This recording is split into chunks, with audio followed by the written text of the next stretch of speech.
U.S., where President Donald Trump says he is very angry with the Russian leader, Vladimir Putin, over recent comments he made about the Ukrainian President, Volodymyr Zelensky.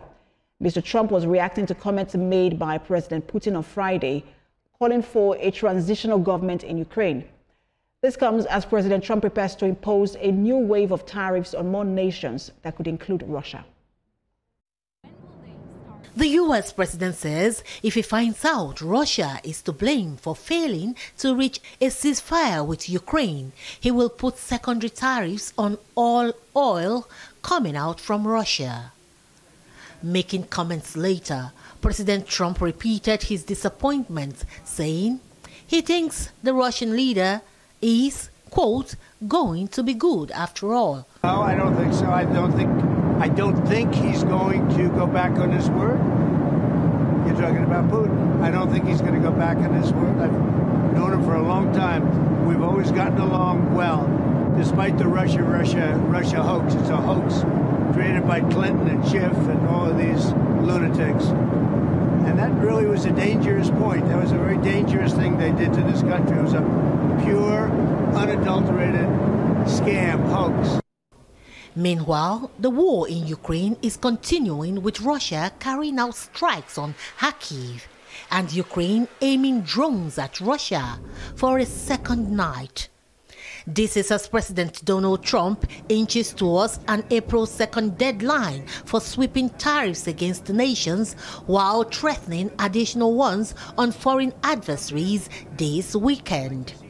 Mr. Trump has tagged April 2nd as the U.S. Liberation Day, promising reciprocal tariffs on an unspecified number of countries, as well as 25% tariffs on automobiles and car parts.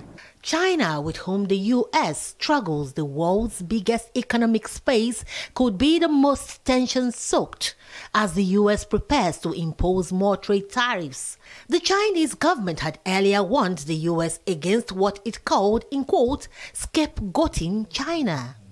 But President Trump says his trade tariffs are not without good reasons. When will they start?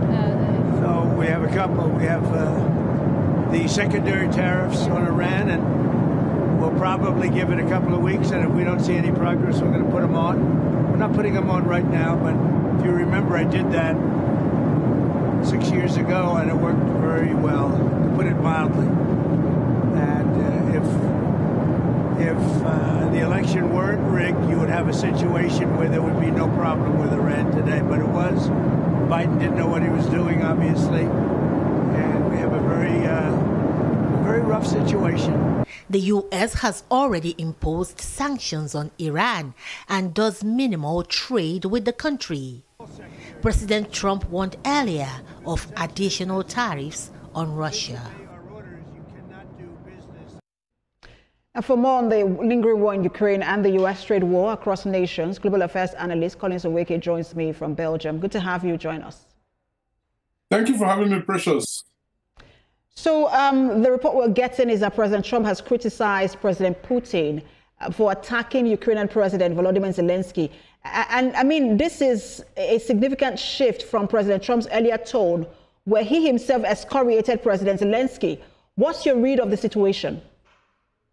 Well, a contradictory and pretty astonishing one for that matter, because come to think of it, one of the persons in the world that actually emboldened Putin was President Trump himself. And I mean, it looks like, the seed that he planted just immediately after taking over office as president for the second time is actually germinating now in, President Putin, who felt, like I said earlier, emboldened by, President Trump's, pronouncements against Ukraine. But, I mean, we cannot, conclusively draw that conclusion, because he did leave some leeway in the statement he made, on Air Force One, when he said that he thinks Putin is going to be good. Now, it could well be that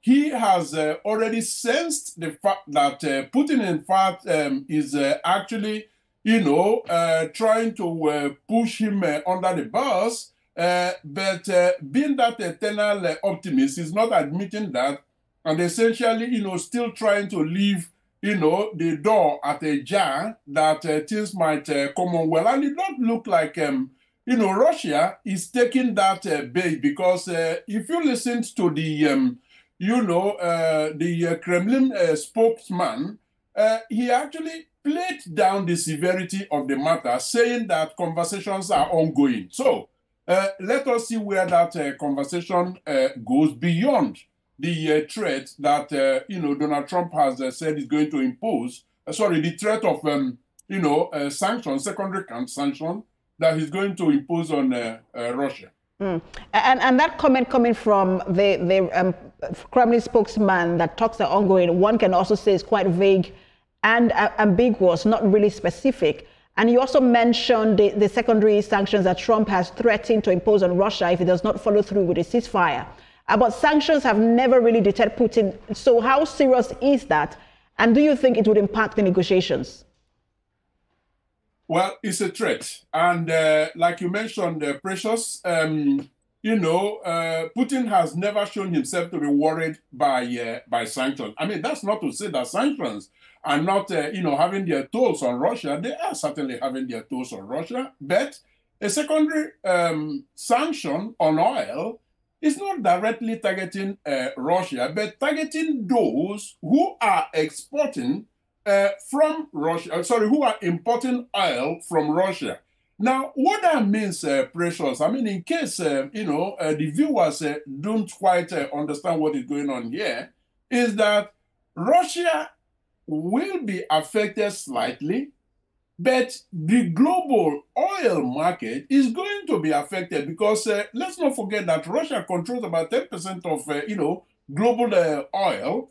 And so what that means is that the prices of oil is going to go up. Even in Lagos, in Nigeria, where you are, it means that, the cost of, fuel is going to go up, even though Nigeria might make a bit of a profit there because, of course, the demand for Nigerian oil might increase, So, I mean, it just shows the level of frustration that, Donald Trump is dealing with, not seeing anything more severe that he can do apart from, that, secondary tariff. So we'll see how it plays out.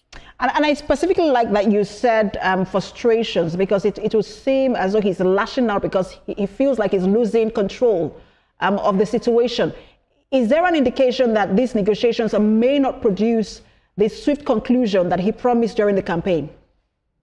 Definitely, it's far from it. I mean, Precious, let's not forget that he did promise the world that he's going to end the war in 3 days.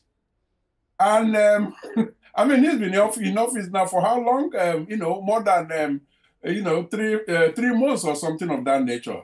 So from 3 days to 3 months, that's already something. So, I mean, if we want to be realistic, we can't be looking at, what he said during the election. So the reality now is that he knows that it does look very, very strongly that the deal he thought is going to cut with, Putin is not holding. And like the Ukrainian president said from the outset, he doesn't want a deal. He wants, a trustable path to peace, a sustainable path to peace. And ultimately, that is probably what, they should be looking at right now. And he's also looking for security wider security guarantees. But I wanted to bring this report that we're getting from the Kremlin. We understand that the head of Russia's Sovereign Wealth Fund, that's Kirill Dmitriev, has said that Washington and Moscow have begun discussions of projects, and they are related to Russia's rare earth metals.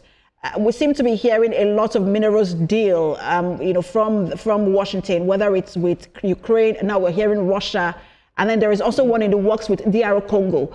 Do you also get the sense that this is more like a support for the highest bidder?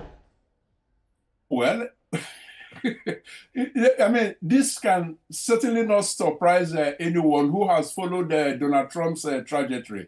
The gentleman is a businessman, but in politics, he's also a transactional politician. Now, some might say, well, I mean, he's just there to, seek a balance and all of that. No, no, no, no. For him, the bottom line is America's interest. And so when he says America first, that's essentially what it means. Now, it doesn't bother him if those minerals are mined by kids, his grandchildren's age, as long as he delivers the goods for the Americans, he is fine with that. And then himself, his family fortune as well. So yes, that is essentially his target.